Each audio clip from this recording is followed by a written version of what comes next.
Hey hi all, welcome to Divya's diary. இன்றைக்கி என்னோடய ஸ்டைலில் சிக்கன் தம் பிரியாணி எப்படி செய்கிறதுன்னு சொல்லிவிட்டு இந்த வீடியோவில் உங்களுக்கு ஃபுல்லாக எக்ஸ்பிளைன் பண்ணுறேன். ஃபஸ்ட்டு ஒரு பாத்திரத்தில் தண்ணி வச்சுக்கோங்க. அதில் பிரியாணி ஸ்பைசஸ், லெமன், கொத்தமல்லி, புதினா, சால்ட்லாம் போட்டு நல்லா கொதி வந்ததும் பாஸ்மதி ரைஸை வாஷ் பண்ணி அதில் ஆட் பண்ணிக்கோங்க. ஒரு 60-70% நல்லா வெந்ததும் ரைஸை வடிகட்டிட்டு ஆற வச்சுக்கோங்க.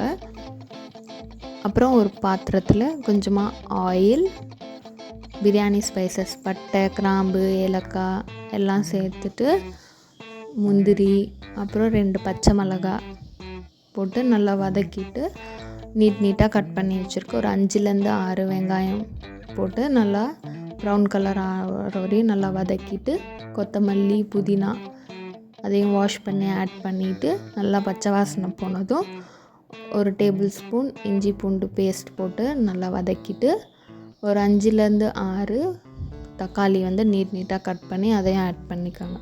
அப்புறம் 1 kg சிக்கன் ஆட் பண்ணிவிட்டு மஞ்சத்தூள், ஒரு 2 டேபிள் ஸ்பூன் மிளகாத்தூள், நானே வீட்டில் ரெடி பண்ண ஹோம்மேட் பிரியாணி மசாலா ஒரு 1.5 டேபிள் ஸ்பூன் ஆட் பண்ணி தேவையான அளவுக்கு உப்பு ஆட் பண்ணிவிட்டு நல்லா மிக்ஸ் பண்ணிக்கோங்க.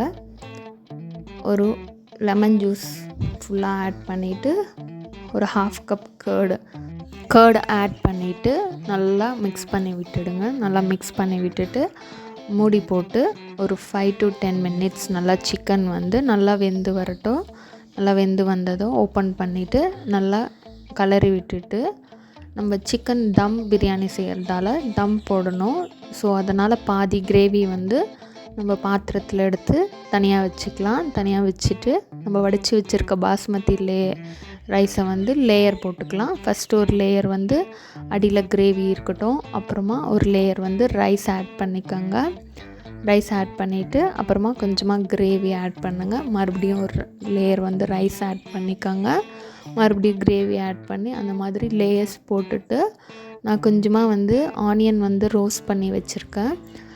கொஞ்சமாக ரோஸ்டட் ஆனியன் போட்டுட்டு கொத்தமல்லி ஃபைனாக சாப் பண்ணி அதையும் மேலே நல்லா தூவிட்டு மூடி போட்டு ஒரு கடாய், தோசை பேன் ஏதாச்சும் ஒன்று ஸ்டவ்வில் வச்சுட்டு ஒரு மீடியம் ஃப்ளேமில் வச்சுட்டு இந்த பாத்திரத்தை எடுத்து அது மேலே வச்சு மூடி போட்டு வெயிட் ஏதாச்சும் ஒன்று வச்சுருங்க. ஒரு 10-15 மினிட்ஸ் அப்படியே லோ ஃப்ளேமில் இருக்கட்டும். அப்புறம் ஆஃப் பண்ணிவிட்டு ஒரு 20 மினிட்ஸ் கழித்து நீங்கள் ஓப்பன் பண்ணிவிட்டு மிக்ஸ் பண்ணிங்கன்னா நல்லா உதிரியாக சிக்கன் தம் பிரியாணி ரெடி.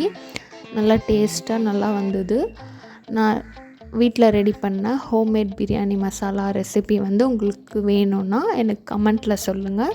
நான் என்னென்ன இன்க்ரீடியன்ஸ் போட்டேன், எப்படி பண்ணேன் அந்த மசாலா அப்படின்னு சொல்லிவிட்டு நான் உங்களுக்கு நெக்ஸ்ட் வீடியோவில் உங்களுக்கு சொல்கிறேன். பிடிச்சிருந்தா என் சேனலை சப்ஸ்கிரைப் பண்ணுங்கள், லைக் பண்ணுங்கள், ஷேர் பண்ணுங்கள். நீங்களும் வீட்டில் ட்ரை பண்ணி பார்த்துட்டு எனக்கு எப்படி இருந்ததுன்னு சொல்லிவிட்டு சொல்லுங்கள்.